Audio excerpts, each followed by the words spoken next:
ప్రియబిడ్డ, ఆ తర్వాత ఒక వచనాన్ని గనక మనం చదివితే 6వ వచనం, వారికి ఆహారం ఇచ్చుటకు యెహోవా తన ప్రజలను దర్శించెనని ఆమె మోయాబు దేశములో వినెను గనుక మోయాబు దేశము విడిచి వెళ్ళుటకై ఆమెయు ఆమె కోడండ్రును ప్రయాణమైరి. ఒక మాట వినపడింది, మళ్ళా ఆహారం సమృద్ధిగా దొరుకుతుంది, దేవుడు జ్ఞాపకం చేసుకున్నాడు యోదయ ప్రాంతాన్ని. అప్పుడు తిరిగి రావటానికి వారు ప్రయాణమయ్యారు. ఓర్ప డ్రాప్ అయిపోయినప్పటికీ రూతు నయోమితో పాటు బెత్లెహేము రావటం, తర్వాత ఎంతో దీవించబడటం ఈ గ్రంథంలో మనం చూస్తాం. ప్రియబిడ్డ, ఉన్నపాటున నువ్వు కూడా తిరిగి దేవుని సన్నిధికి రా, దేవుని మందిరానికి రా, దేవునితో ఉండు. దేవుడు నిన్ను ఎంత ఆశీర్వదిస్తాడు నువ్వే చూద్దు.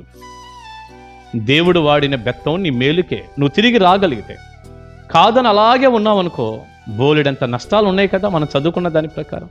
మొత్తం నష్టపోయాక నయోము వచ్చేస్తుంది. నువ్వు అలా వద్దు. ఉన్నపాటున ప్రభు పాదాలు పట్టుకో, నన్ను క్షమించు ప్రభు అను. కనికర సంపన్నుడు, క్షమిస్తాడు, దీవిస్తాడు.